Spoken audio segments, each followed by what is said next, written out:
Okay, so today we're going to look at an online timeline tool called Chronozoom.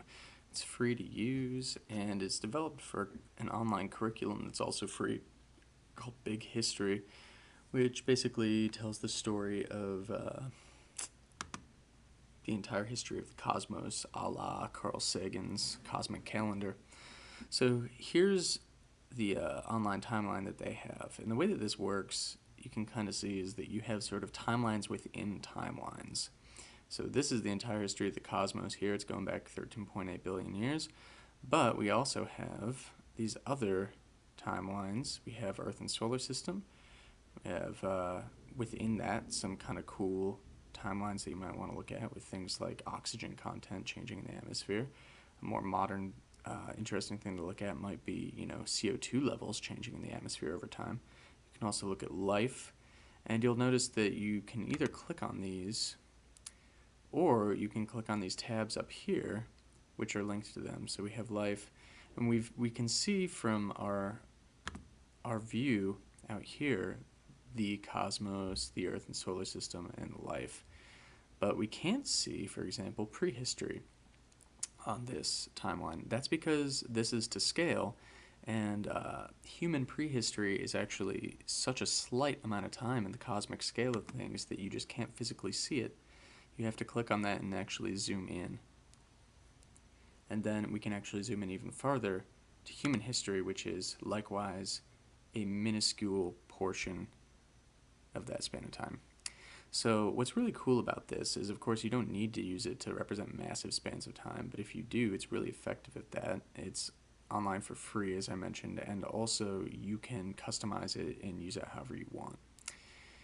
In order to do that, you're going to need to create your own account, which is free, and you can use your Google account, so that's really convenient. And if you are doing that, you're going to want to look down here at the resources and curriculum option on the bottom left of the home page at chronozoom.com, which is going to give you a lot of information about creating your own timeline and customizing your timeline and creating tours. Tours are really cool because they're sort of an automated journey through the timeline. So kind of what you were just seeing with me zooming in and out, you can create sort of an automated version of that. And then you can even embed it very easily, which I'll show you how to access that information momentarily. So Google account, we log right in.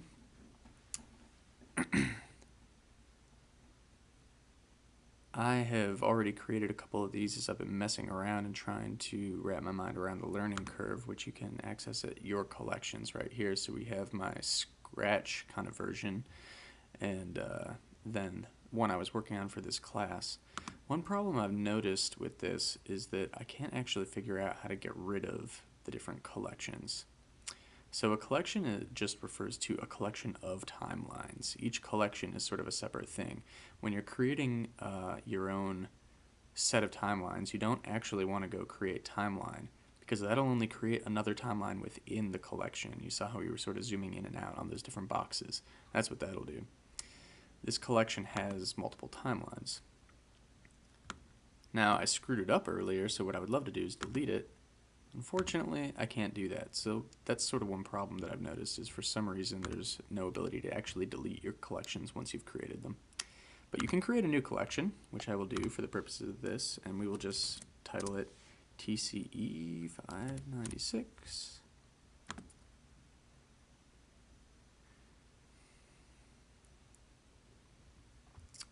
And then you can change sort of your background for the entire collection if you want by just finding an image online and putting the URL here.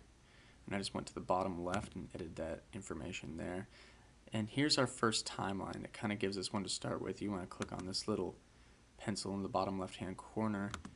So I will just modify this to be a little bit more like the actual trial version that they have up that we were just looking at, and set it to the history of all the time. And I won't let it go on infinitely. I will set it to a little bit in the future so that if people were adding to this, for example, they wouldn't be able to, just make things up that haven't happened yet. Notice that the URL is available there as well to change the background on the individual timelines that are part of the collection. Oh, and I'm going to change the name here. I'm going to change this to Cosmic History.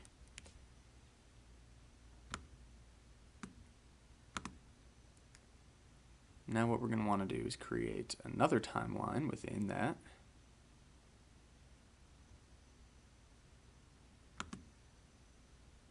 So you click and drag the approximate length. So let's see, how old is the Earth? I think it's about 4.5 billion years.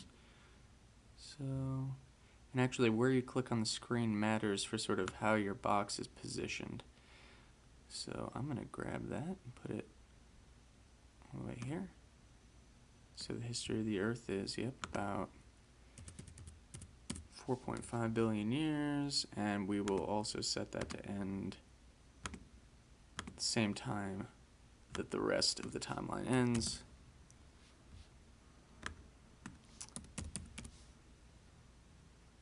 And again, change it to a different name.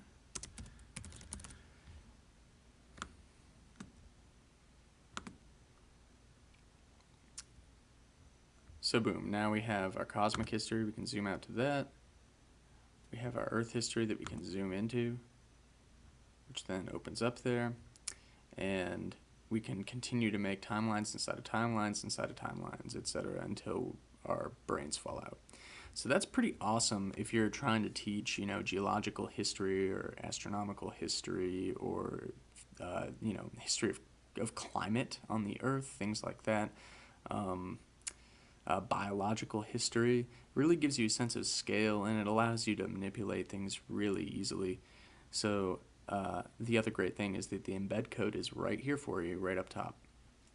So that's all I'm going to say about this right now, but it's going to be a lot of fun. It's something I'm definitely going to use in my online curriculum, and what I'm hoping is that there's a way to make modifications available to students and track them, because that would be really interesting if you could have different students adding different material for different timelines, so that together as a class you come up with sort of a complete picture of something, and you could do that over the course of a smaller scale for something like, for example, just the history of the Earth, and look at timelines for climate change, and look at timelines for the rise of human civilization, and timelines for how many animals are going extinct, things like that, and then you can compare all these things.